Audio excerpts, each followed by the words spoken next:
You ever hear about a hot new game or an indie title with a dedicated following, and you think to yourself, I want to know what all that hoopla is about? My goal is to find out what makes that game engaging. Why are people playing it? I'm here to answer this question. What's in the game? Against the Storm is a mashup of two unlikely genres, city building and roguelikes. While we've seen just about everything turn into a roguelike over the past decade, this was one pairing I had not even considered possible until I played it. Against the Storm combines many of the best elements of both genres to deliver an experience that constantly gives you that one more turn feeling in a dozen different ways. A classic roguelike might have you picking a hero, then delving into a dungeon to fight monsters, to level up and scoop up treasure. Every run is a bit different because you never know what artifacts or weapons you might find that you can build your character around. Maybe when the run is over, that character is gone, but you earn some kind of permanent upgrade that gives you something new for the next run.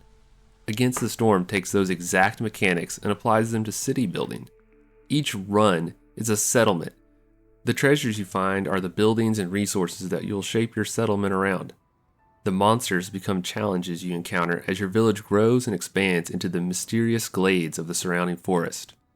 While each run is similar, none are ever the same. The game also focuses on the absolute best parts of city builders. Everyone knows that the early part of a city builder is usually the most enjoyable, laying out the streets of your town, plopping down those first few houses, and determining what your basic economy is going to be, then expanding out. That's the juiciest part of the experience. Against the Storm lets you replay that part of the game every loop, and an average run will end just as that fun is tapering off, usually coming in well under an hour. Then, you get to start all over with a fresh slate of choices. While that core loop is the heart of the game, the way that the mechanics are leveraged to create endless choices is what makes it really sing. Victory is achieved by reaching a set amount of reputation points before the ostensibly benevolent yet rather foreboding queen runs out of patience with you. These reputation points can be generated in a number of ways, and typically you will need to gather them every which way you can muster. For example, each run will gradually offer you a series of orders to complete. These are essentially side quests. With each order, you get a choice from several options, each with their own requirements and rewards.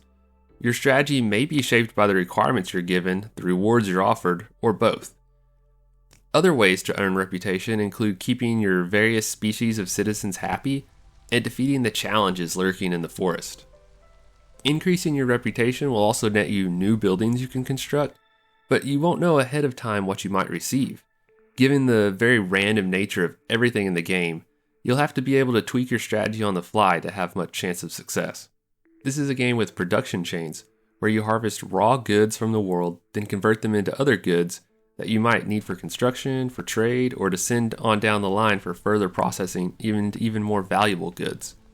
Given that you won't know exactly what buildings or resources will be available on a given run, you might think the game is far too based on luck. How are you going to build a complete production chain if you don't have the right building or resource for a step in the process?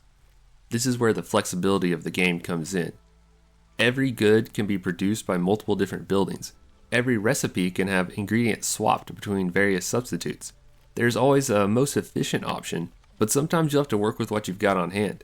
This creates gripping gameplay where a default strategy simply isn't possible, and you'll have to figure out entirely new supply chains based on the hand you're dealt on each run.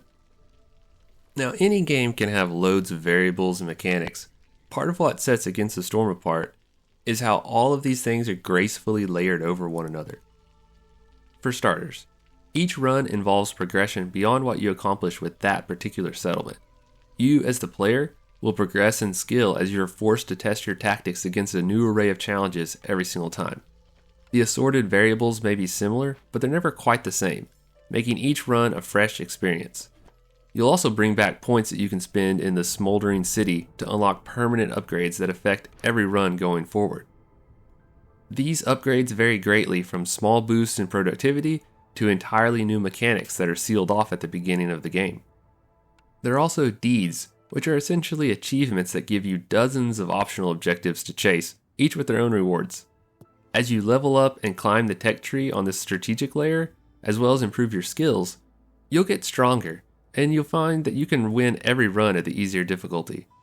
Eventually, if you want to progress the story, you'll need to play at higher difficulties, which bring with them ever more negative modifiers that make each run a greater challenge. Seriously, the layers in this game are insane.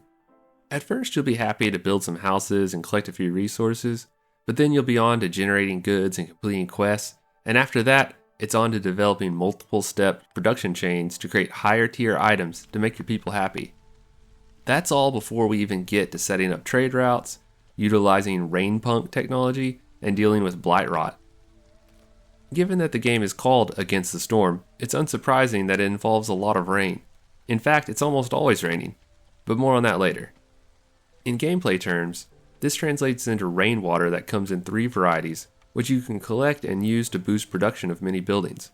This adds complexity, however, as you must create a separate resource flow of rain collectors, storage, and pipes running around your villages. Additionally, using rain punk means dealing with blight rot, a sort of corruption that comes as a package deal with the magic-infused rainwater. You'll need special buildings and villagers equipped with flamethrowers to regularly purge this corruption from your town. All of that said, if you just want to play a chill city builder and make a pretty, somewhat productive village, all you need to do is turn down the difficulty. Want a complex game with a lot of challenge? Crank that difficulty up. There's 25 different difficulty levels, which do not simply adjust percentage sliders a little bit to make things harder, but instead add a very specific and noticeable new challenge at each level. Keeping track of all these layers of variables and dynamic options would be a nightmare without the excellent UI in the game. As I was learning to play the game, I marveled at how the developers were able to create a UI where practically everything you need is never more than a couple clicks away. For example, say you reveal a new resource in a glade, and you want to construct the relevant building to harvest it. When you select the resource, the building that can harvest it will show in the window, displaying how many you already have. If you don't have one, you simply hit the icon right there to pull up the blueprint and plonk it down. If you select a building you already own, the game generously lets you move it to a new location freely. With the move option activated, all the relevant resources on the map that building can harvest are highlighted and pointed right to them. This kind of quick access to both actions and information lets you focus on the gameplay. Where in some complex games, you end up fighting with the UI as much as the game itself, here, that UI is actively aiding the player and enhancing the experience. Finally, we have to talk a bit about the vibe and the story in this game.